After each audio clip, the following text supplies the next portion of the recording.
Let me make sure. Okay. Does it need to be like an intro or like?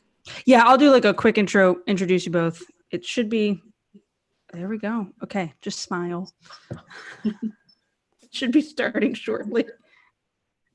It takes a second to link. It did this. Oh, we are live, my friends. I just have to make sure I'm muted on the other page or it's this weird reverb. Should be, there we go. Okay, just smile. Awesome.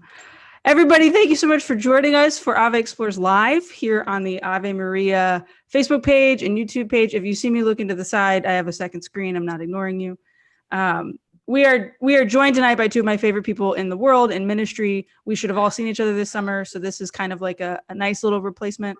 But Ike Ndolo and Chika Anyanwu have given us their time and their energy tonight. Ave Explores Faith in Action, our current series that's going on. All of the content is available at avemariapress.com, as well as the podcast episodes, last week's live with Father Dennis Stratch, and next week's live with Father Agustino Torres. Faith in Action, we're exploring the corporal and spiritual works of mercy, the Catholic social teaching of the church, and why it's not enough to just say, oh, I'm Catholic, but we actually have to do something with our Catholicity and not just tell people we love Mary, but like actually put our faith into action, boots on the ground, rubber meets the road. And I think right now in our world and in our church, that rubber is meeting the road in a very practical and real way by having conversations about inequality and injustice that have systemically continued in this world. And a lot of people at this moment seem to be finally waking up to that, despite the fact that that work's been going on for a very long time. And so tonight we want to have an honest and open conversation with Ike and Chika about their experiences as Black Catholics in America, about their hope for this particular moment and these particular conversations, which seem different. I think they feel different. And also how to talk to young people specifically about this, because all three of us have worked with young people from stage ministry as speakers, as musicians, but also in the trenches of youth ministry, having been youth group kids ourselves. So that's as much as I'm going to say in leading this off, other than saying Chika is a speaker and author. She's in Southern California. Ike is a musician and worship leader over in Arizona. Is it Tempe? I should have asked that beforehand. I'm sorry. In Tempe, Arizona. So thank you both for joining us tonight. Just one quick final thing. If you want to drop questions in the Facebook chat and in the YouTube chat, we'll be taking those at the end. So just go ahead as they're talking. If you have a question, if you have a clarification, we'll tackle those as we go through. But Ike, Chika, tell us both a little bit about yourselves. Chika, we'll start with you. Awesome. Thanks, Katie. My name is Chika. I am in Southern California, currently quarantining with my family in the Ontario area. I'm a full-time evangelist in that I was a youth minister for 8 years, doing confirmation, high school communion preparation, and young adult ministry, and really felt the call of the Holy Spirit to honestly leave ministry in that sense and continue on in the more of like the itinerant minister way. So that's what I do full time. I do have a book. It's My Encounter, How I Met Jesus in Prayer, and it's a pocket guide of a testimonial and devotional. I have 2 nieces and 2 nephews. They're the cutest kids besides y'all's 2 kids. They are absolutely adorable and they bring me so much joy. And let's see, I always like to give some likes and dislikes. I don't like Nutella. I think it's horrible. I love coffee. I don't like bad drivers. I do like driving fast. I was gonna say I never got a ticket, but that's not a true statement. And man, I really love Jesus. He is my absolute everything. And being able to do ministry and to live out ministry because of my love of Jesus is my absolute joy. So Awesome. Thanks for being with us. Ike? Absolutely. Ike Ndolo, I'm a worship leader and been doing it for almost 13, 14 years. I'm currently working at Our Lady Mount Carmel in Tempe as a music director, and still travel. I make music, I write songs, and hope that people listen to them a lot on Spotify. Married, I have a 8-month-old, and yeah. To clarify. Yeah, 8 months. He just became 8 months. So Life is very new and different for us. And, but yeah, excited to just talk and, I don't really speak a lot. I've been asked and I always say no. So it's not the most comfortable thing, but this is a thing that I've cared about my whole life. So I'm excited to talk about it. So yeah. Yeah. Well, thank you again for that time. Maybe you will start talking more, Ike. Who knows? It's in a post-COVID world. I think your voice just sing it all. Just sing all the things that you want to talk. Just sing it. Yeah. It can be chant. I'll chant it. Yeah. Talk to you about systematic. I think that remains my favorite moment when you walked up to chant the psalm at NCYC, rocking those green sneakers. I was like, every high school kid in this room right now thinks he's the coolest guy in the room. I wanted those sneakers. I could never pull them off. But they were pretty great. Thank you both again. I can't say it enough. But this conversation we're having tonight, I don't want to start off by just launching into, okay, give me definitions, give me language, give me terms, because the burden of education needs to be on those people who want to learn. I instead want to really hear about your experiences and how you've been processing things, not to air your feelings on live television for the whole world to see your wounds by any means, but to just give us some perspective, maybe all of us watching of all different races who are watching this, on how the past few weeks have been, because it's been fraught and tense in our world because of what we've seen and what we've heard, of people shouting opinions on the internet, of videos that are horrific and hard to watch, and then of people trying to tear people down because they've just clearly stated facts of racism's wrong and evil and we need to end it. As a white person watching it, I know it's a problem, but it's not something I've ever experienced myself. As someone who has experienced it your whole life, how have you been doing? All right. Well, it almost feels like, where do you start? But the reality is like, well, okay, so for myself, the pain this current time started with Ahmaud Arbery. And I just remember seeing the video and just the brutality in which he was like hunted down.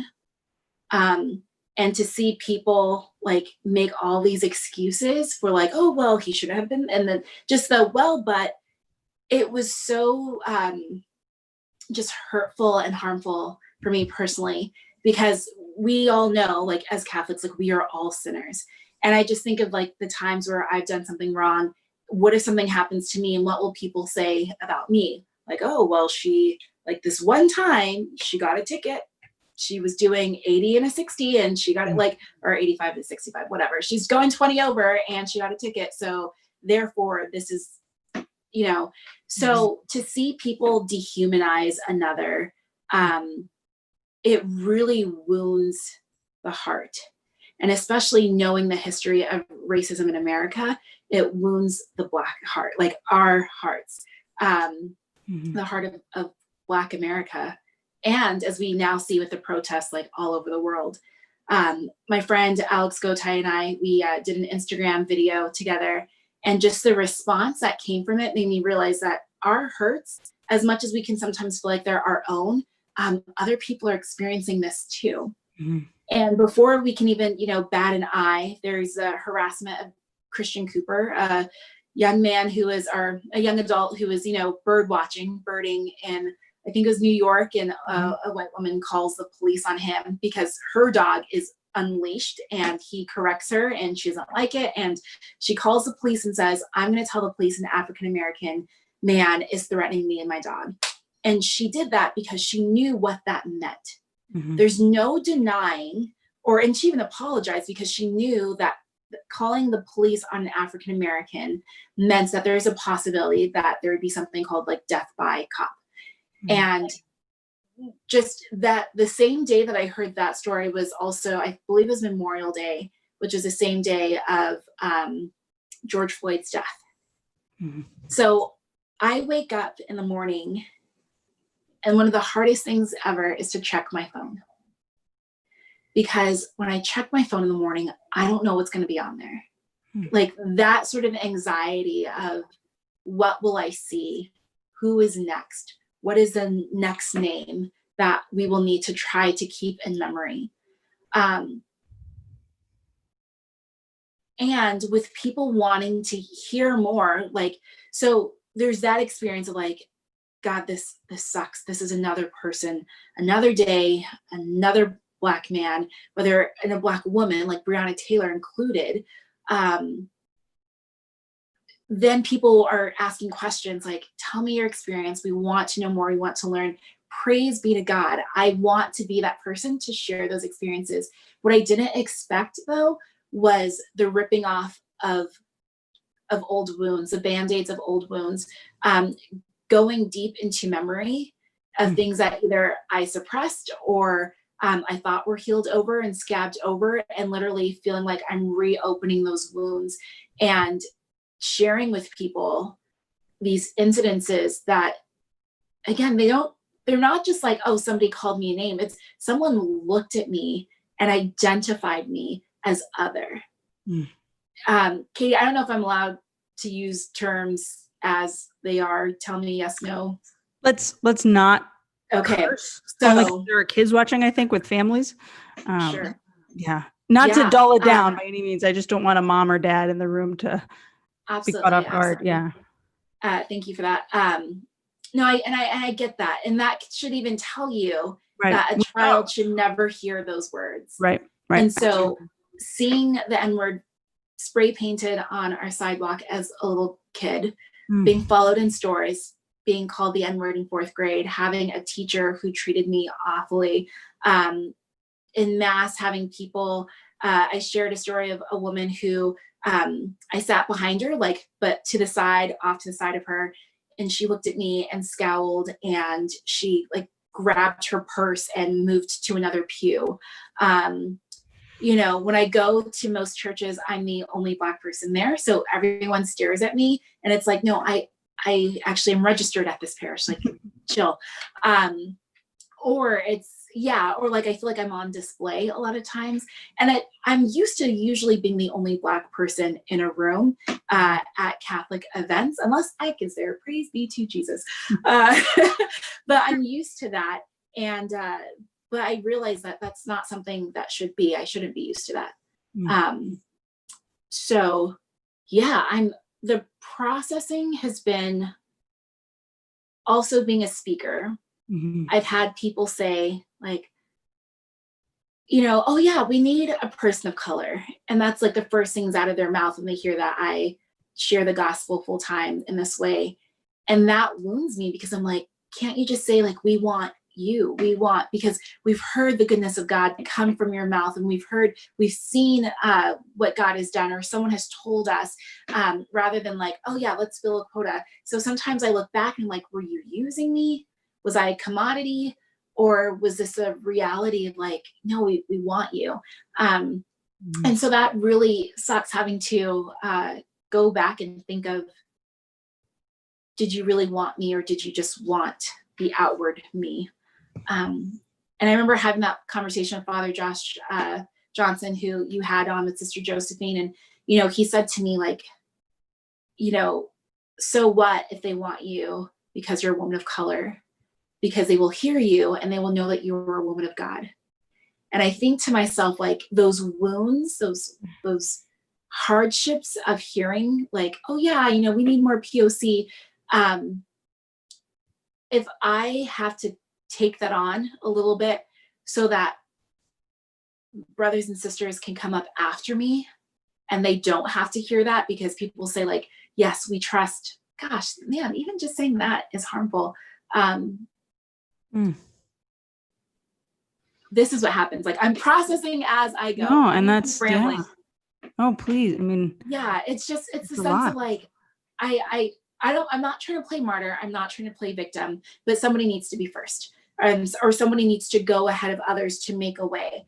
And so what I'm trying to say is like, I will gladly make a way so that I can bring up other people. Saint or servant of God, Sister Thea Bowman talks about that, like climbing up the ladder and you look back and you bring up people. So I will joyfully endure some of the hurts and correct those hurts so that other people don't have to experience that. Yeah. Thank you for doing that. Yeah. And thank you for sharing. Yeah. Ike, please. Yeah.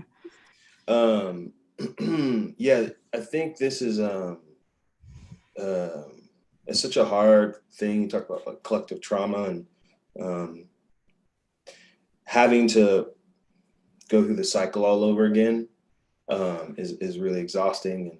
And it's been a hard 3 weeks for me. And we were talking earlier how I've just kind of questioned, and I've always kind of questioned my role in a very white church, being a lot of times, like Chika says, the only Black person in white spaces is hard, in white faith spaces, and feeling like an outsider, feeling like feeling the eyes. So that's always like a hard thing, feeling like an outsider in your own faith. For myself, when this is race issues of something that I've always been super passionate about, and Chika can probably attest to this, being, we're in an interesting position as Black Americans because we're also Nigerian Americans. And so we come from a household that's very strong ethnic ties to Nigeria, and which my Black friends didn't share. And so I always sometimes would feel on the outside there. And for me, my solace was, how are we all connected? It's one, it is our similarities and our joy and our expressions of music and things like that, but also the hardships that we had to face, whether you're from Nigeria, whether you're born here in the States.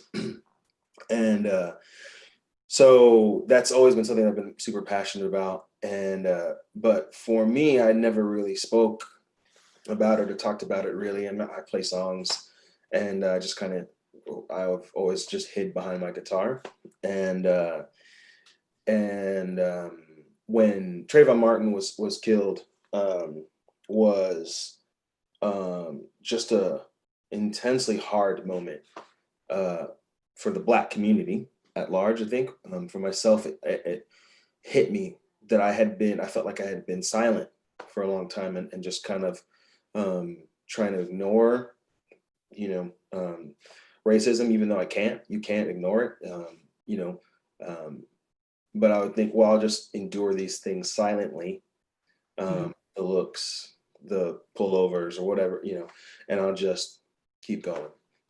And so it was around Trayvon Martin that I started to speak up a little bit more. And then when Mike Brown was killed, I think I unleashed a little bit. And the pain of that moment was exacerbated by the response by Christians, Catholics around me. People who would respond to me on Facebook or Twitter, and the callousness of it all, the dismissiveness was very hurtful. And for someone who's been doing ministry for so long, I all of a sudden looked around, and like, Chika, you're probably thinking the same thing. It's like, did you guys ever really care? Do you even really care? Or is this, you're just checking off a box? Let's get the Black guy. Is he a good worship leader? Sometimes I wonder, I'm like, and this is not a fishing for anything. I'm just like, I have to wonder that, because I'm like, it just looks good. It's good optics, like, look who we have, on our stages. And those people who had booked me on their stages and who had come to the things that I've been a part, were the ones who were either saying these hurtful things or passive aggressive things or whatever, posting weird stuff. Or the thing that hurt the most was the silence. The silence was the biggest dagger, and it was the most damaging thing. And so every time, I was, on Facebook, I felt like I was run off Facebook, because I can't not talk about this injustice, and how I really believe that we should be that as Christians, as human beings, we should care about this, you know, like we should make a better world, you know. I felt like I was run off there, and, you know, like I just got exhausted on Twitter. It's hard, you know, it's hard to feel like you're constantly like screaming into the darkness, and people are just, you know, people who you, and you build up this callousness, I think. And so this kind of hard shell, and then it's like your pain doesn't matter.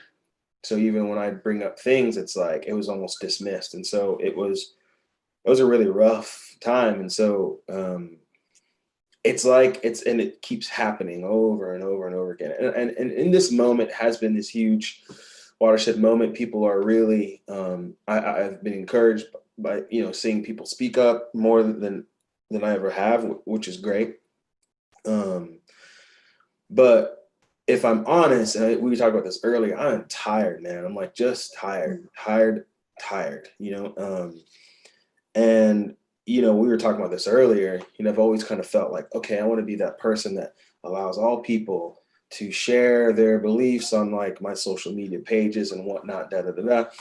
And what I realized too, my sister helped me see this. I remember I told her, like, I think I'm gonna like hop back on Facebook and like just start posting there again too. You know, like there's people there. And I did, and I was like, oh no, I'm not gonna do that. I'm not gonna do that because I'm tired. And that's not everybody, but that's me, you know, like, because I think there's real work. No, I think there is real work to be done. Mm-hmm. And I just don't want, the work to me is not answering every single troll who's going to come through and say, well, all lives matter, or whatever thing you want to say. Is like, I'm just not doing that, you know. And it's been a great burden off my shoulders for me to be able to look forward and to be able to look beside me and see who wants to be a true ally, and not necessarily giving my energy and my time, or even my focus to people who aren't getting it. It's almost like just shake the dust off your feet, you know, like, and you get people who are like, oh, we should, you know, like free speech, you should listen. Never, you know, like I can't have an opinion. It's like, actually, I've come to the point where like, you know what, we can disagree on a lot of things, but racism, nah, I'm not gonna like lives are on the line. I'm not gonna spend my time and my energy. So that's where I've been. And you know, I think a lot of times there's always like this call for peace, and I'm gonna hope I say a lot. Everything I say, I hope comes off in charity, but also it might be hard to hear. Like, I think people are very quick after these moments. They'll find the one nugget, you know, the cop hugging the black kid, or you know these things, and it's like guys, we're you want the peace, and I get it. Everybody wants to just be peaceful. But we haven't done the work. We haven't done the hard work to get there, which is justice, the work of justice. Mm-hmm. And so it's nice. I look at those things sometimes. I'm like, that's great. I never post them. I look at them. It's great. It's great. But like, man, this is a distraction because we have work to do. And especially if you haven't been really actively engaged in the work of anti-racism, your cute cuddly pictures. It's almost like the pain gets dismissed. And it's like, just guys, don't think about that. Look at this. Look at this dog who's hugging this black person. That doesn't happen. But you know what I'm saying? I'm just like, I don't care, man. Just like we have real work to do. And on top of that, I really feel like the church should be at the front lines of this. Yeah. And my reaction has been a lot of disappointment in the church. And that's just real. I just really believe that within our bones is the framework on how to approach issues, especially this monumental, huge thing like racism and systemic racism that exists in our country. And it's like, guys, it doesn't go away. You know, and even when the news cycle moves on, now that there's no other outside agitators who are messing up with protesters, whatever, even as it fades from the news and people go back to their like whatever videos, it's like, it hurts, man, because I'm like, I have to be in this. You know, like I'm in this. This matters obviously to me.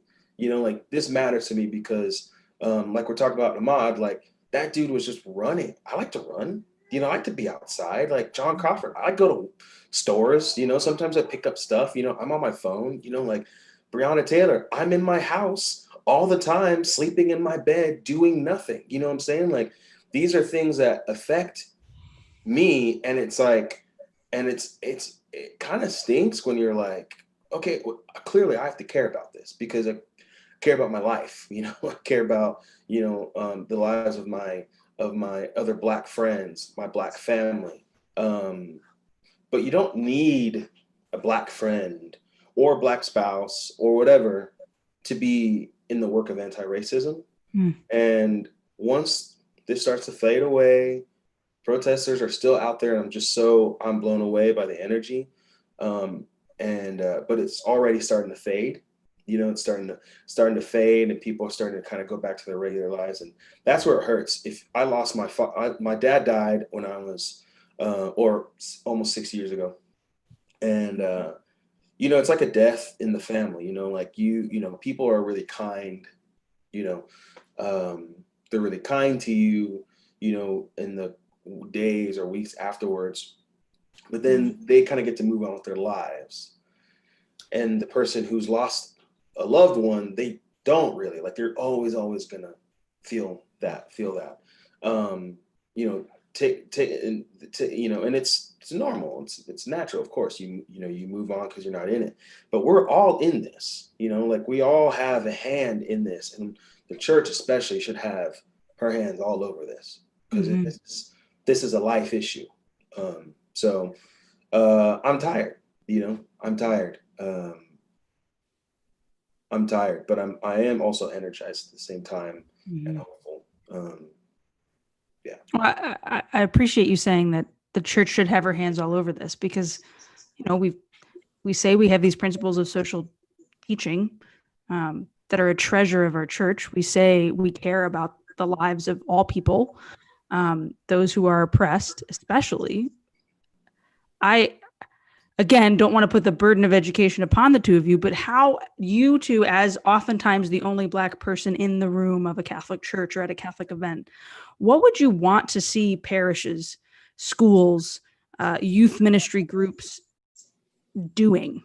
Very practically even, but like, especially it could just be a simple statement too, that just like shows solidarity, right? Like, again, silence is deafening in some of these senses. And I guess maybe the better way to frame that is what would give you some more hope in all of this, perhaps, and where have you maybe even seen some glimmers of that in the past few weeks that have given you that energy, that have given you some comfort? Yeah.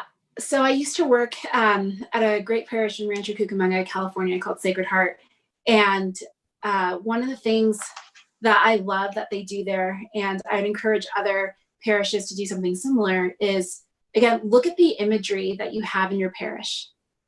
You know, the saints that are on your stained glasses, the names of, like, sometimes if there's a school attached or there's just, you know, multiple rooms, usually it's a saint name. It's like, well, who are those saints that are depicted in the church, the names that are on the doors and all of that.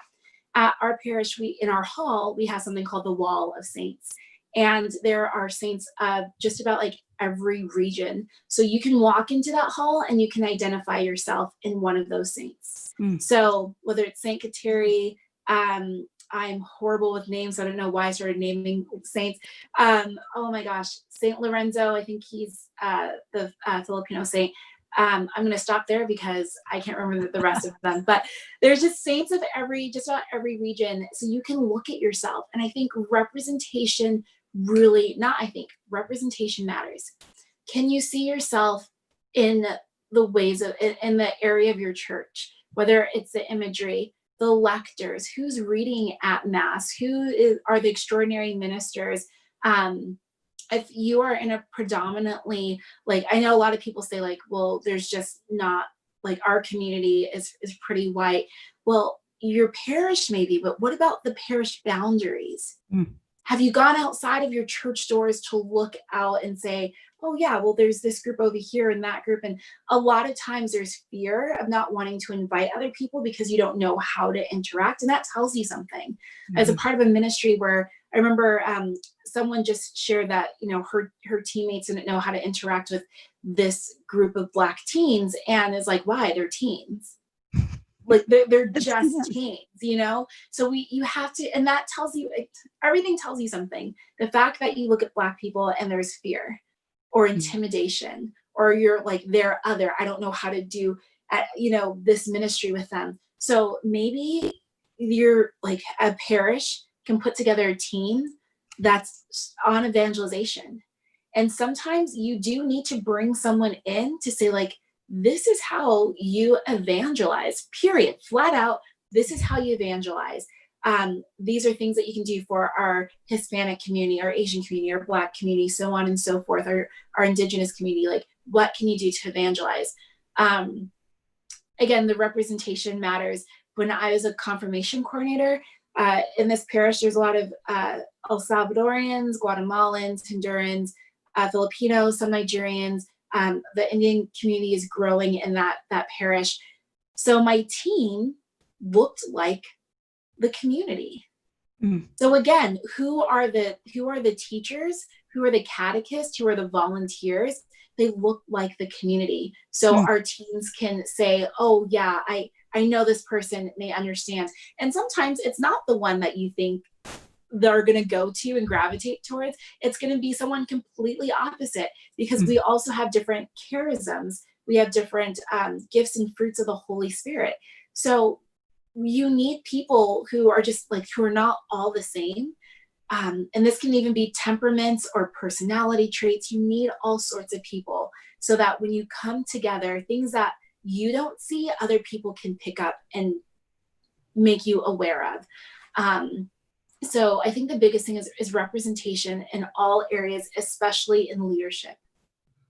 Who's on your finance council, your parish council, your festival council, all of those areas. And if sometimes this is a legit thing, people are like, I don't want to do that. So especially to my Black brothers and sisters, my people of color, like, this shouldn't be a burden to be a part of the church, to be an active part of the church, to make your voice heard.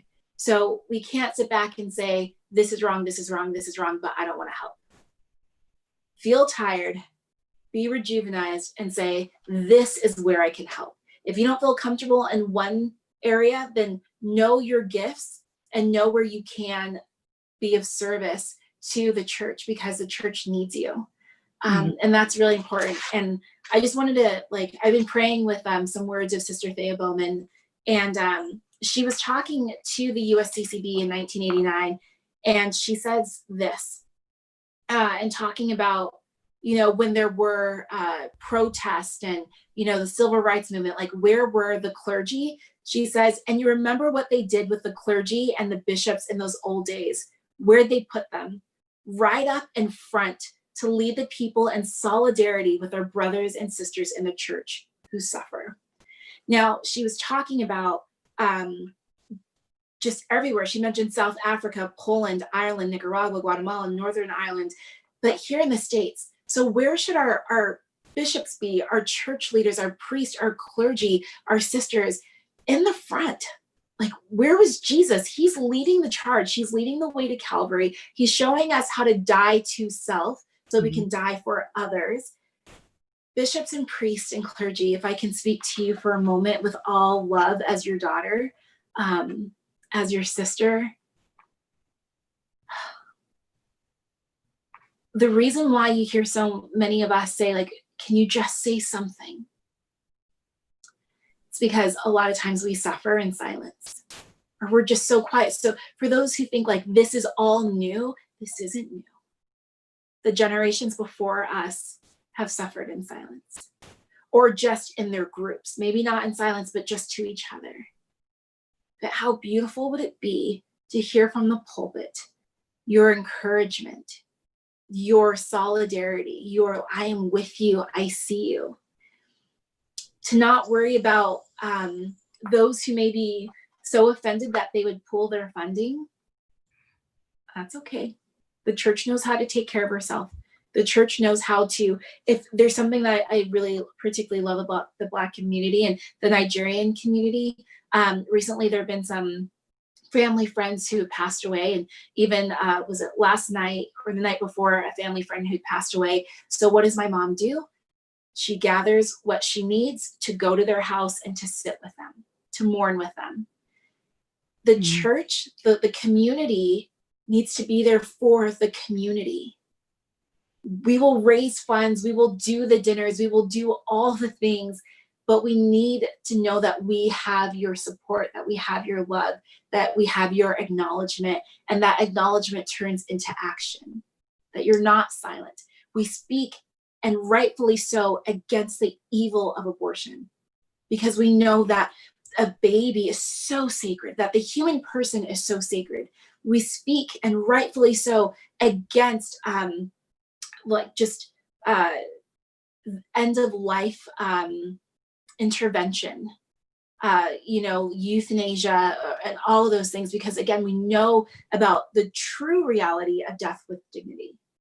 We speak about the poor and feeding them and clothing them and doing all that because we know about dignity of the human person. This is just another form of dignity of the human person. The fact that anyone would think of themselves as less than because of what someone has said to them. Anyone feeling unwelcomed in a church, that should cause your heart to stir and feel pain, to enter into the suffering of others. It hurts, but it's a gift because you also enter into the suffering of Christ. So I pray that that speaks to the hearts of people, because I feel like, there's this like, well, what do you want? Like, how can we just fix this and move on? Kind of like what Ike was saying, like, we don't want to just move on. And this is being said from someone who for so long, man, just some honest talk, for so long had just difficulties. Like, why do I not look like other people? Because that would be so much easier. To finally appreciate the fact that my hair is super dang curly, the fact that my body is shaped differently, my facial features, and to finally come to terms with that and to rejoice in those things. Because I read Revelation, I think it's chapter 7, 9 through 10, and it talks about, in heaven that there are going to be people of every race, nation, and tongue, and we're all going to be crying out, hallelujah, glory, holy, holy, all of these beautiful and amazing things. If someone is not at your table, someone is not at the table of the Lord, we must go get them. Like, that is what we do. We must bring them in. And that's the truth of evangelization. We talk about the new evangelization and people are like, yes, let's use Instagram and let's use, like, no, I mean, more than that. Please do that. Get rid of clip art, hire a graphic designer, like, do the work. But it's so much more. It's teaching, especially those who are in the church, who are becoming Pharisaical, that they need to do the work of evangelization, of going out, of meeting people, seeing people, of loving people, of forgiving people, of calling people on to greater holiness, encountering them, and allowing Christ to be in those relationships. It's hard work, but it's so good and so necessary. Yeah. I think all those things, and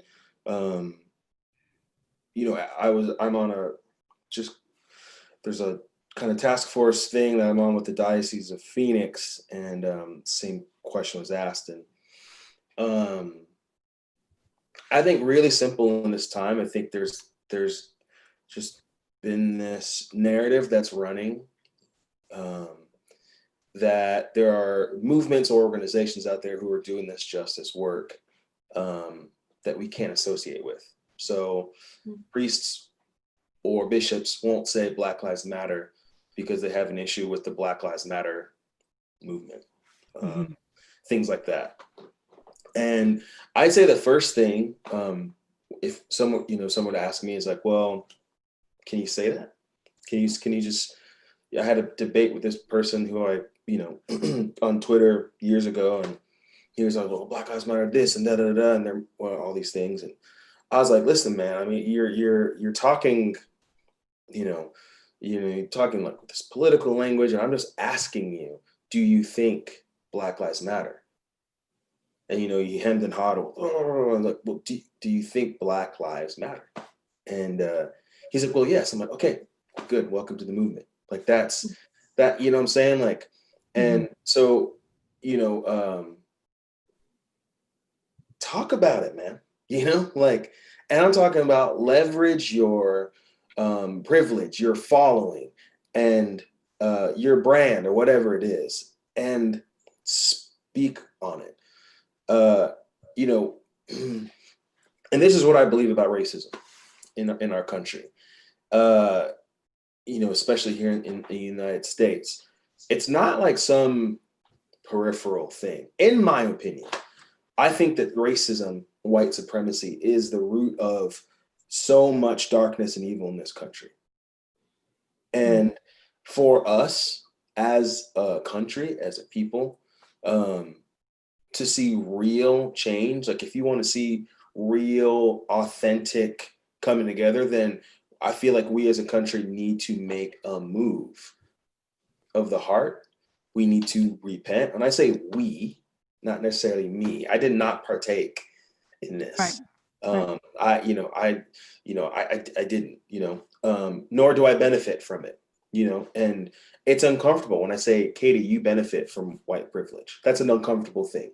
And people get really, like, well, my life was hard and da-da-da. It's like, I'm not talking about your individual struggles, and even our personal instances with racism. I know Chika can speak on this, and I can speak on, the racism that I've faced in schools, the racism that I've faced in the church, everywhere, the number of times I've gotten pulled over. I know it's coming, cop pulls up, looks over, pulls back, follows me for 5 minutes. I'm getting pulled over. And I'm just praying that this is not my last moment on earth, So I can talk ad nauseum about that stuff. But the real things, I think, are the fact that I'm 3 more times as likely to get shot by a police officer than Tommy is, like, that's real, like that's real life. That Chika, correct me if I'm wrong, Black women are 3 or 4 times more likely to die in childbirth, those are the things we're talking about. Like, and yeah, it doesn't feel good to get called the N-word. It doesn't feel good to get the stares. It doesn't feel good to be racially profiled, but it's such a deep dive. And the reason I like the church, I said this before, but the church has the ability and the capacity to dive into these moments and say, no, we're going to be incarnational, and we're going to look at this ugly, insidious thing about racism. Even when, like, Chika's talking about representation, like even our words, like me and my wife Mallory, we were at a church, and the priest was talking about the resurrection. He was talking about our glorified bodies. And he's like, I hope that my glorified body, I'm tall and fair skin, blonde hair, blue eyed. And the crazy thing is, dude's Filipino, and we walked out, and Mallory's like, oh, it was kind of, and like, I'm like, do you know that he said this? And like, that is real trauma for like a Black boy, girl, sitting in the pews, hearing from your priest. And I'm not saying this person is racist, but this is the hard work of white supremacy. And what it's done is it's said that whiteness is that's the model. And so, and everything else is other. And so, especially within the church, and the church also too has to address her complicity in slavery, complicity in segregation.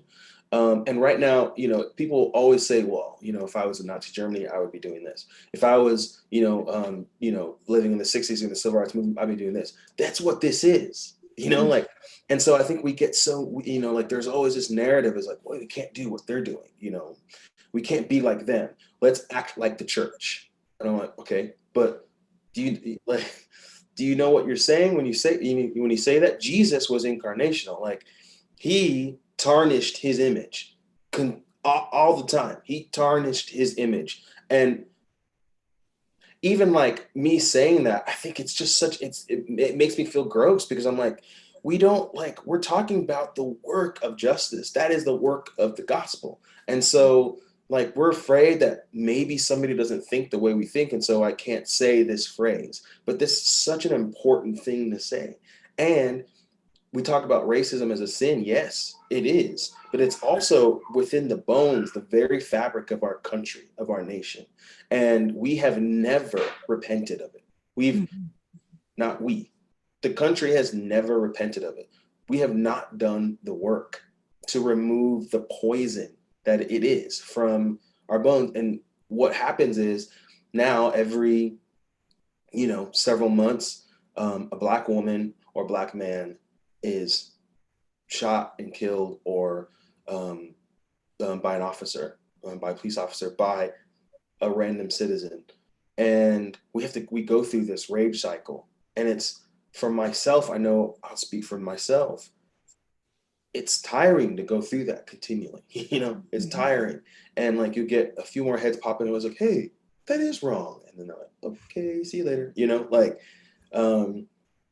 I posted, reposted somebody's thing, or maybe I posted, I don't know if I said it, but like, this is hard work.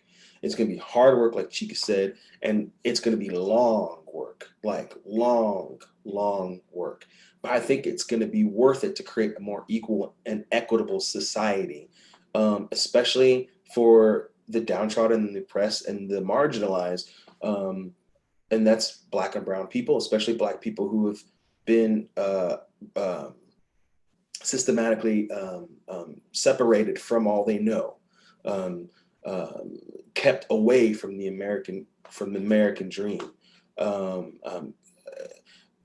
kept away from thriving. And this is not like just feelings. These are just statistics that you can see.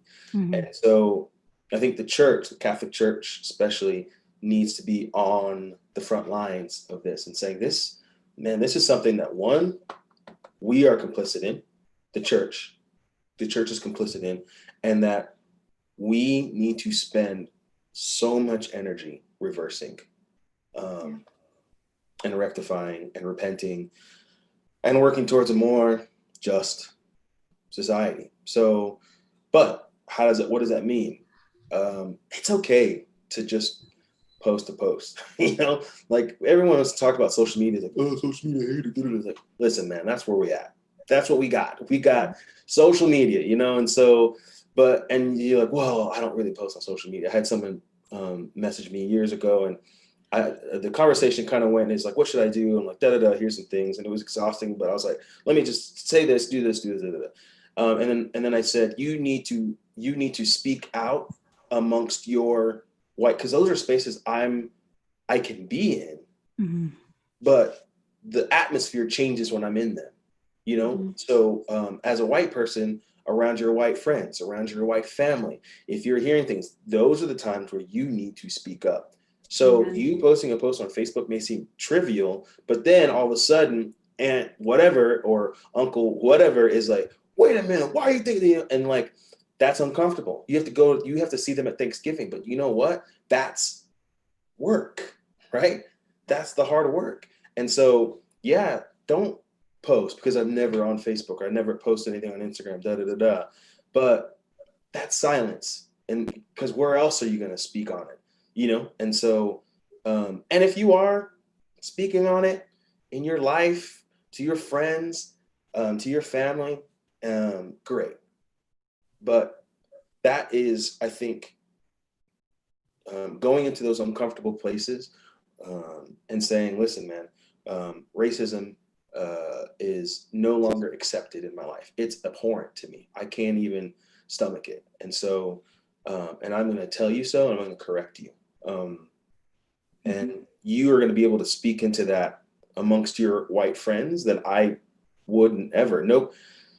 I'm not, like, sure, I've had those instances, but not really. I haven't been like in moments where like a bunch of white people are like you know, like, I don't see the KKK, you know what I'm saying? Like, but that's not who we're talking about. We're talking about that racism that's just insidious. It's like, it's, you know, it's in the very air that we breathe and we don't even think about it. And we need allies to call that out. And sometimes that just means being very visible and saying, you know what, I need to say this. Black Lives Matter. I stand with the Black community, whatever. And then let the dominoes fall. I've had friends of mine who are like, man, I'm losing friends, I'm losing family, but I am all in. And I'm like, man, you know, you want to talk about like good news, man. I'm like, all right, I hope you don't get tired. I know you will, but we need you, you know, we need allies. We need people, we need white people, especially, to stand and say, we're, you know, enough is enough. We can't take this anymore. And it doesn't have to be even about proximity. I'm not asking like, go find a Black person and hug them. No, that's weird and awkward. Don't do that. You know, you don't need a Black person in your life to be like, I now care about racism. No, it's like, no, I'm gonna care about it because I'm a human being, you know? And maybe it starts with this little thing where you post and you say, okay, I'm gonna lose.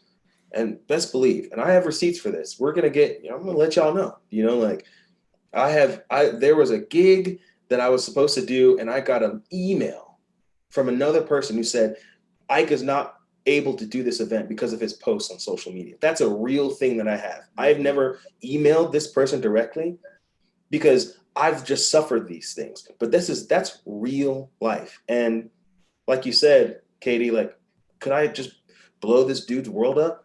I could, but like, those are the things that for me, when I started speaking up, it seemed like all of a sudden I'm getting hostility, but almost just a negative, like, we're just not even gonna talk about it. And then we don't want Ike here. And then I got this. I'm like, you know how hurtful that is? You know, so you want to talk about, well, you know, God, like Chika said, you might lose people. You're going to lose people in this thing, but it's okay, you know? And maybe that's what that person needs, to wake up a little bit. And I'm like, oh, maybe this is a thing. Because it's one thing for me and Chika to say, racism is bad. But when you are saying that to your mother, your father, your aunt, your uncle, your cousin, and you really don't have a dog in the fight, man, that's also very, very, very powerful. And so I posted something on Instagram like a year ago, Ike, and you texted me within the hour and you said, you trying to lose gigs? I was like, I saw something that bothered me and this is not okay. And you're like, all right, buckle up. I mean, and you warned me and you were not wrong, because there's that. I mean, the white community is reckoning with the fragility that I don't think many of us recognized we had. Mm-hmm. Somebody messaged me on Instagram the other day and they were like, aren't you tired of like filling your stories with like, bring back the rose content? Like I'm tired of seeing all these reposts from Black and brown people on your Instagram story. And I was like, I'm not tired, because I know my Black and brown friends are tired of it. And like at a certain point, and I'm not saying that because I've done it all right my whole life. I'm saying, I think there comes a reckoning moment, like you've talked about, the both of you, where at the end of our lives, we all will have to stand before the Lord and answer for how we responded to moments of justice, which is what is owed to the other because they are made in the image and likeness of God. Chika, I loved what you said about you calling our priests and our bishops out. Thank you for doing that. I think, well, but I mean, as a bold daughter of God, like that's a call out. We're seeing some of it on social media. I want to hear it from pulpits, right? Ike, thank you for warning people, but also encouraging people that this is not something that we can just. It's not just a hashtag. It's truly a reframing of our thinking and then of the work that we do. I think we could stay here all night. I kind of want to. Let's go get drinks. Sorry, you're trying to wrap this up. I've got a kid. Yeah, no, I do have one more question. I do definitely want to continue for one more, beat. And that would simply be, here at the end, we've had people watching this whole time and putting things in the chat. And there's questions that we've actually addressed some of these questions that have been popped in. Somebody asked, what are some practical things that parishes can do, Chika? It's simple as artwork, simple as people who are on parish councils. Before we started recording, though, you both said that, and this is something that I want to make sure we take time for. A lot of times it can seem like we have a Black person on who educates a white person. But it's not just white people that are watching this. Can you for a moment speak and toddler comes in for bath time. Sorry, everybody. Can you speak for a moment? Fortunately, I don't think she got caught by the camera. To your Black and brown brothers and sisters in Christ, a word of hope, a word of encouragement, a word of solidarity and love. In the same way that I can enter white spaces and say, this is wrong, this is not okay, we're going to fix it, and here's how. I don't want to necessarily, there's great resilience and beauty that I want you two to address. And I'm stumbling over my words because I'm thrown off by the toddler, but also because I don't even know how to invite you to say that, because you both said it so well before we went live that I just want you to say it again. Yeah. Yeah. Kate, if you need to go run and grab a toddler, go for it. No, honestly, I really feel that just for the Black community and also just people of color, I remember doing an event where I talked about representation. I was so grateful that that this diocese brought me in, and I spoke about representation, and I shared some personal stories. And I remember there's an Asian American teenager who was in the front row, and she was crying. And I just remember thinking, like, even as a Black woman, she was able to relate to me because of her experiences. And it just made me so sad. So what I want to share is that you are not alone, that God loves you, God desires you. If you feel let down by the church, that's a real feeling. I'm not going to tell you to not feel that way. That's a real feeling. But that does not mean that God is not present in your life. He's everything. Our Blessed Mother, Our Lady of Cabejo, the way that she appears is as a mother. She appears to her children as they are. And I love that there's our Lady of Africa, Our Lady of Cabejo. If you, just about every region, our mother has appeared, every apparition, she appears as they are, so that her children can see her and see them. And when we look at her, she immediately directs us to Jesus. So, see, these are where the tears want to come in because I'm a sap, but I love Jesus. I love Jesus. And the Catholic Church is where I found him. I'm not planning on leaving the church anytime soon. I am planning on doing work in the church so that you and I, that we have not just a space, because we don't need to justify having a space, but we have a rightful place as sons and daughters of the Most High King. You belong in the church. I want to see you be priests and sisters and lectors. I want to see you be ushers and altar servers. I want to see you be a part of the clergy and teams and the USCCB and beyond that. Shoot, if you want to be Pope, you have to be elected. That's a whole process. And if you want to be Pope, that's probably a pride thing. So work on humility. I just want to see you.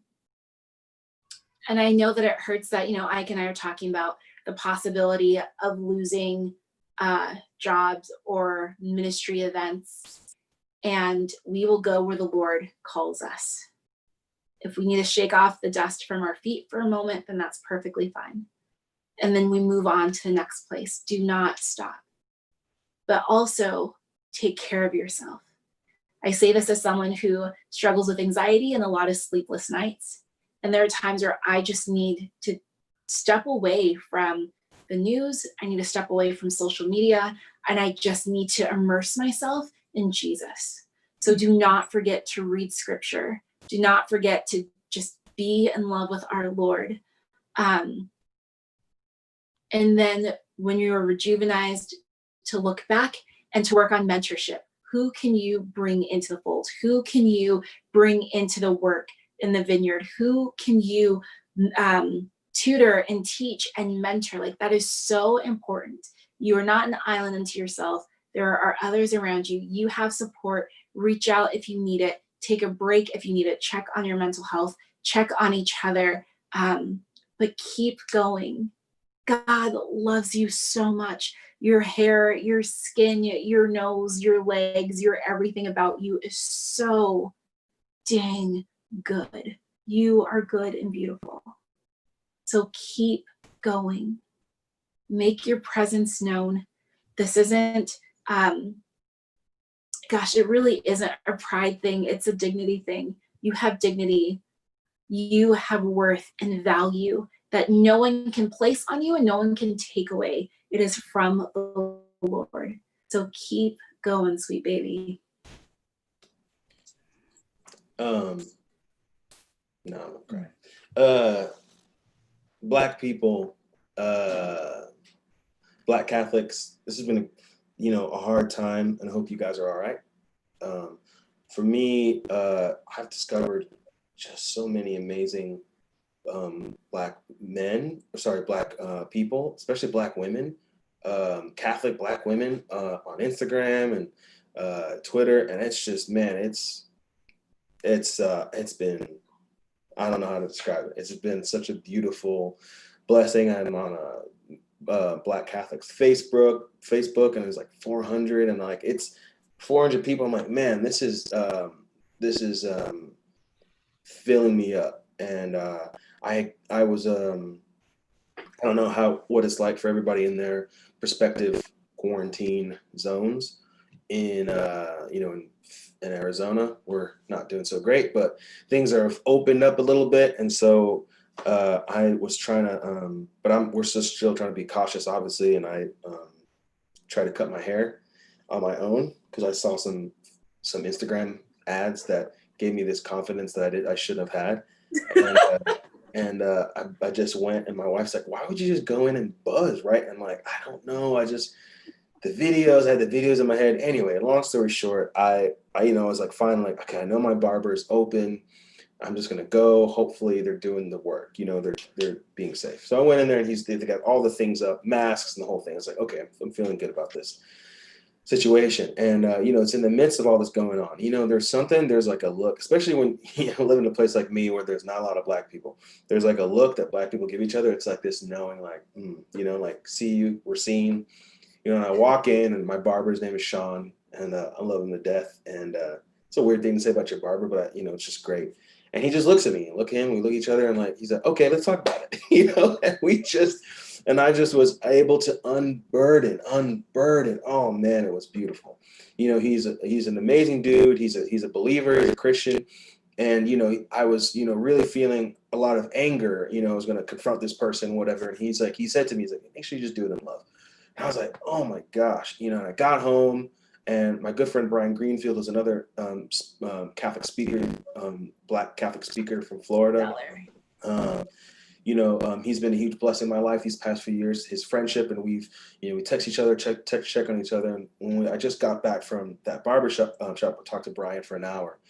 And once again, my soul just felt released. I was like, oh man, this is good. This is good, and I needed this. And then my wife, was like, you need to be in more Black spaces. I'm like, God, I swear to God, I'm married. I mean, come on. I was like, yes, I need that, and in this time of this collective trauma that we're in, I have discovered just some amazing brothers and sisters who share my faith on social media. And I'm like, oh, I think, Chika, maybe you can attest to this too. Like, sometimes you just feel so alone, so utterly alone. Yeah. And my faith also too was saved by, a Black Catholic person. My mom made me go to youth group when I was a junior in high school, and I didn't want to go. It was like the church down the way, and I was like, I don't want to be here. I just thought it was lame. And I saw my friend Kevin from school, this Black dude, and he was at mass, and he was like, I was like, oh, what's Kevin doing here? He must be here as a guest. See how that, even myself, like, black dude at mass must be a guest, see how that, seeps in. And he went and received communion. I was like, I'd known him for years. I didn't know he was Catholic, and he became one of my best friends. And I stayed in this youth group, and that changed my life. Being in this youth group and this life team group in Columbia, Missouri, where I'm from. And so, Black people, I'm following you. You don't have to follow me back, but I'm following you. I'm cheering you on. Black Catholics, I'm cheering you on. It's a huge thing for me, and I'm encouraged by Chika and all these people. It's great. So I'm in this hard time, it's great to connect with, my Black friends, especially my Black Catholics, Greg Iwinski, Brian Greenfield, it's just nice, even Black Christians, like Sean, my barber, having spaces where we can just, just Chika, that deep. I got you. Deep sigh, yeah. Even if it's just on social media or a phone call, being there with one another, cheering somebody on, championing them, is huge, and that's been beautiful for me, especially in this time. It's hard, man. Like some days are good, sometimes and I'm blessed with a beautiful family. And really good friends, and I still have work, and there's a lot to be grateful for, but also this is a really, really, really hard time. But Black people, it's just nice to be in communion with one another, and that has been, man, it's carried me through. So a source of hope. Yeah, absolutely. There's a lot to chew on. To learn from. I hope people go back and watch the rebroadcast of this. I think that we have the audio, and we might release it as a special podcast episode too for our less than internet savvy viewers who might have lost the stream or just want to hear it again. I can't say enough how grateful I am for the two of you to take the time to take on the emotional labor of sharing your experiences. Chika, how can we find you? How can we support your ministry? Thank you for asking. I'm mostly on Instagram. Everything else really just makes me angry. So you can find me on Instagram, true story, at Chika's World, Chika. So Chika, Chika's World on Instagram. You can also find me on my website at www.chika.church. You can also purchase my book there. It's a little devotional and testimonial on prayer. And a couple people, and it's awesome. Thank you. I'm so honored and blessed by it. Praise be to God. And a couple of people have asked during this time of COVID, since I'm not doing ministry as I used to. Oh, sweet baby. There he is, the king. Oh my gosh. I will. Sorry. They asked how they can support me in ministry since I am not doing full-time, like traveling and speaking. I do have a Venmo, and it's the same as my Instagram, which is Chika's World. So yeah, thank you. Awesome. Thank you so much. Ike, how can we find you? How can we support you? How can I pinch that baby? Oh yeah. My God. Can we come babysit? Yes, really. That's why he's here. Yeah. We need some babysitters. See how cute he is. Come on by. Oh my gosh. Yeah, Instagram at Ike Ndolo, Twitter at Ike Ndolo as well. Ike Ndolo on Facebook. If you feel so inclined, why don't you go ahead and go to Spotify and give me a follow. Yes. Stream those songs. Just you can just leave them on silent and just keep. That's what we do in my house. So I would not be sad about that. Spotify and Apple Music, of course, and hopefully we can come. I can come play some songs for you and maybe speak a little bit more. I think I've been waiting for a moment, and this feels like a moment. This feels like a thing that I want to speak on, but for right now, I just sing songs. So maybe I'll see you around the bend. But Instagram, all social media, and then of course Spotify and Apple Music. No speakable content could be found on the screen. Sorry, my phone. Thank you both again. Folks, this will be posted on the YouTube and the Facebook page, as long as the internet lasts. And we'll be having it on IGTV tomorrow, so the Gen Z crowd can find it as well. Thank you all so very much. Again, thank you both. Thank you, Katie. Yeah. Yeah. For our viewers, of course, as you know, this is part of our Ave Explores Faith in Action series, which you can find all of the content for on avemariapress.com. We've got articles, videos, the podcasts. Last week, we had our special episode with Sister Josephine and Father Josh. We also have excellent content coming in week 2, 3, and 4. So please take advantage of that, sign up for it. And we'll drop the links that Chika and Ike shared here in the com boxes as well. Please share this with your friends, with your family, and start doing the work and having those hard conversations. And as they both said, becoming allies, taking the space that you need to rest, and really working for justice. Thanks for watching.